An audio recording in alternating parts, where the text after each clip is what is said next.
Olá, sejam muito bem-vindos ao meu canal. Para aqueles que ainda não me conhecem, sou psicóloga Meire Santos e eu estou lançando aqui no meu canal uma série de vídeos para falar sobre psicoterapia.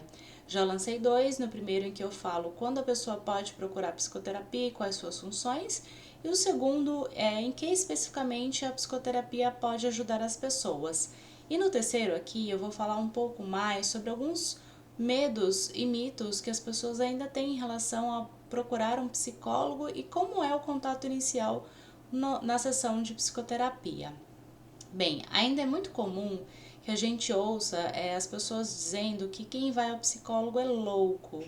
E nesse sentido, precisa ficar bastante claro que, de fato, pessoas que são acometidas por transtornos psicológicos graves vão ao psicólogo sim, mas que pessoas comuns também podem ir ao psicólogo para que possa trabalhar questões da sua vida pessoal, do trabalho, conflitos internos, né? E até mesmo para averiguar se você de fato não tem um transtorno psicológico mais grave. Às vezes a gente pensa e sente coisas que acha que ninguém vai compreender, que é uma coisa de outro mundo, e quando você vai ao psicólogo percebe que é uma coisa normal, comum, e começa a perceber e aceitar melhor aquilo que está passando pela sua cabeça e esclarecer se você de fato tem algum transtorno mais grave. Uma outra questão é que as pessoas às vezes ficam com medo, por exemplo, se for ao psicólogo e ele vai compartilhar suas informações com alguém, com outras pessoas. E nesse sentido, nós temos que seguir o nosso conselho de ética do nosso conselho federal e estadual de psicologia, em que é dever do psicólogo manter sigilo sobre as informações que ele obtém do paciente. Então, seus dados, suas informações pessoais, sua história pessoal estarão resguardadas conforme o sigilo psicológico estabelece. Outra dúvida muito comum é que a pessoa imagina que ela fez ou pensa alguma coisa que vai ser julgado pelo psicólogo, que ele vai colocar um juízo moral ali em relação a alguma coisa que a pessoa possa ter feito. Para ficar um pouco mais claro, imagina uma situação de traição conjugal mesmo, que é uma coisa muito que tem um teor moral muito forte, né? E quando a pessoa vai ao psicólogo, não cabe ao psicólogo ali julgar se a pessoa está correta, se aquilo que ela fez foi certo, foi errado, né? A função do psicólogo é ajudar a pessoa a entender melhor quais situações, quais sentimentos, quais pensamentos fizeram com que ela tivesse aquele comportamento e como aquele comportamento a faz se sentir na situação e em relação às pessoas envolvidas, né? Então é uma ampliação da situação, uma nova perspectiva sobre aquela situação e não julgar o que está certo ou errado ali na situação, né? Outras dúvidas é quando a pessoa vai ao psicólogo, ela não sabe muito bem o que dizer, por exemplo, né? E aí, nesse sentido, nos contatos iniciais, o psicólogo ele vai fazer perguntas mais minuciosas, né, sobre a sua vida. Então, às vezes, pode ser que o psicólogo pergunte sobre a sua vida anterior, como era a relação com seu pai, com a sua mãe, perguntar como é seu trabalho, se você está satisfeito no seu trabalho ou não, como é a sua vida sexual e outros temas relacionados com você que talvez possa ressoar até estranho, mas quanto mais informações o psicólogo tiver, melhor ele vai poder te ajudar.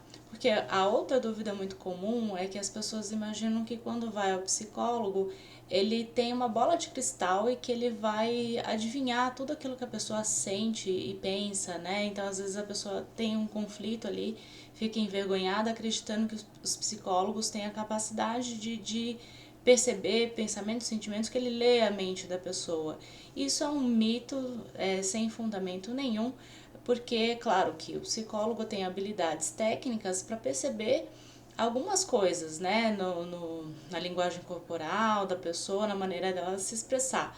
Mas quanto mais informações você der, melhor o psicólogo vai poder te ajudar.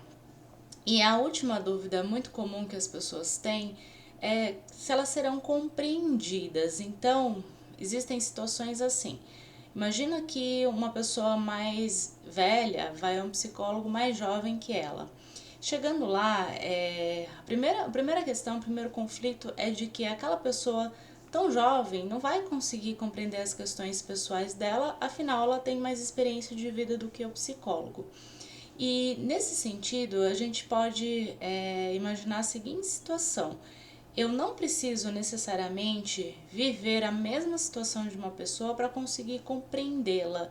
O psicólogo é um profissional habilitado para entender quais caminhos você foi percorrendo, quais foram as escolhas de vidas que você foi fazendo que te levaram a estar no estado atual, tanto físico e emocional que você se encontra.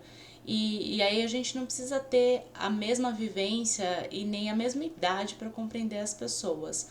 Ou até mesmo relativos a questões de relacionamento. Às vezes é muito comum que as pessoas tenham conflitos relacionais, principalmente conflitos afetivos, e elas têm dúvidas se o psicólogo, por exemplo, tem o mesmo tipo de relacionamento que ela tem. Ah, você é casado, você tem filhos, né? E como nós não podemos revelar pontos da nossa vida pessoal, fica ainda mais abstrato, estranho ali pro paciente compreender. Só que também não significa que caso o psicólogo não tenha um relacionamento ou não tenha filhos, que ele não vai poder te ajudar nas suas questões, porque voltamos para o mesmo ponto. Então eu não preciso vivenciar as mesmas situações que o paciente, eu não preciso ter um relacionamento, ter filhos, ter perdido um ente querido para compreender a dor, a questão ali dos outros, né? Porque nós estudamos o tempo todo comportamentos e sentimentos humanos, tá bom? Essas são as dúvidas mais comuns que acontecem quando as pessoas querem procurar um psicólogo. Se tiver alguma outra eventual dúvida que eu não comentei aqui no canal, podem entrar em contato comigo aqui através do canal ou pelas minhas redes sociais. Tchau, tchau!